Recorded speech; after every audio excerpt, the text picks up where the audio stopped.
দর্শনার্থীদের ব্যাপক উপস্থিতি লক্ষ্য করা গেছে। বিশেষ করে সন্ধ্যার পর মেলায় ভিড় বেড়েছে কয়েক গুণ। লেখক, পাঠক, দর্শনার্থী আর ক্রেতাদের নিয়ে কানায় কানায় ভরে ওঠে।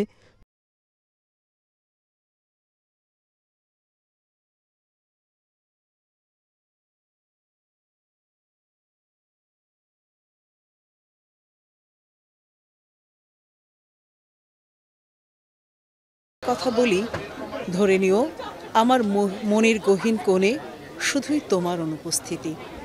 আমার সকল জলতেষ্টা মাঝরাতে মনের অজান্তেই ভুলভাল স্বপ্ন দেখে জেগে ওঠা, তোমাকে তীব্রভাবে একান্ত নিজের করে পেতে চাওয়া, এরকম সব কিছুই শুধু তোমাকে ঘিরে। মনের ঘরের সবটা জুড়েই গুমোট এক ফ্রেম, সেখানে কেন যেন অন্যরকম সব অনুভূতি। অবুঝ হৃদয়ের কান্না ক্রমাগত স্রোতের গহ্বরে হারিয়ে যেতে থাকে। দিশাহীন পথের নেই কোনো শর্তহীন বোঝাপড়া। শর্তহীন বোঝাপড়া এই কাব্যগ্রন্থটি আমার একক কাব্যগ্রন্থ হিসেবে প্রথম। এর আগে আমার 3টি গ্রন্থ বেরিয়েছে, 2টি কাব্যগ্রন্থ, তার মধ্যে সংকলিত ছিল 2টি বই, আর একটি হচ্ছে ছোট গল্পের বই, সেটি আমার 3য় বই ছিল, আর এটি 4র্থ বই যদি সেভাবে হিসেব করি।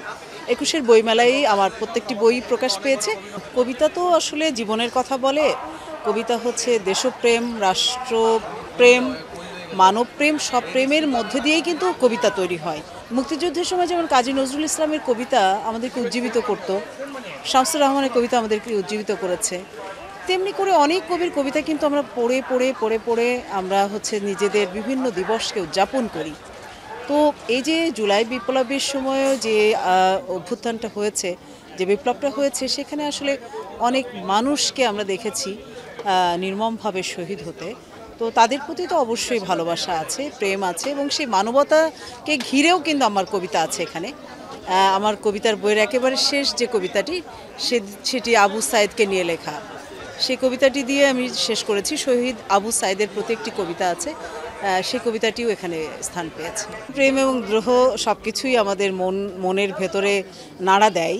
প্রেম থাকলে সেখানে দ্রোহ থাকবে, সেখানে অভিমান থাকবে, ক্ষোভ থাকবে, তাই না? সবসময় সব প্রেম কিন্তু দুষ্টু মিষ্টি প্রেমই বলা যায়, বা সে প্রেমের মধ্যে কিন্তু যদি না থাকে, মানে রাগ, অভিমান, ক্ষোভ এগুলি না থাকে, তাহলে কিন্তু প্রেমটা সার্থকতা পায় না।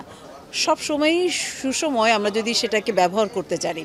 তো আমাদের জীবনের সব সময়টাকে যদি আমরা ব্যবহার করতে জানি, তাহলে অবশ্যই প্রেম এবং দ্রোহ একসাথেই চলতে পারে, সমস্যা হয় না।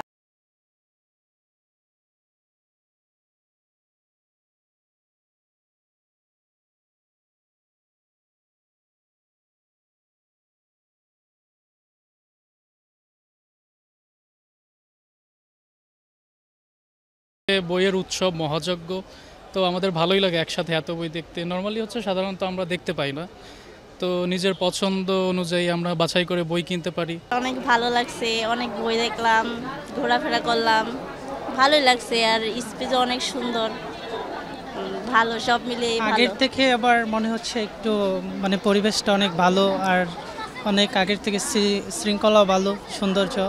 আমি ফার্স্ট টাইম না, আমি ওকে নিয়ে আসছি, ফার্স্ট টাইম আসছি, এখন ওকে নিয়ে আসছি, বই দেখতেছি, আবার কিনতেছি। আমাদের কিছু বই চয়েসও আছে।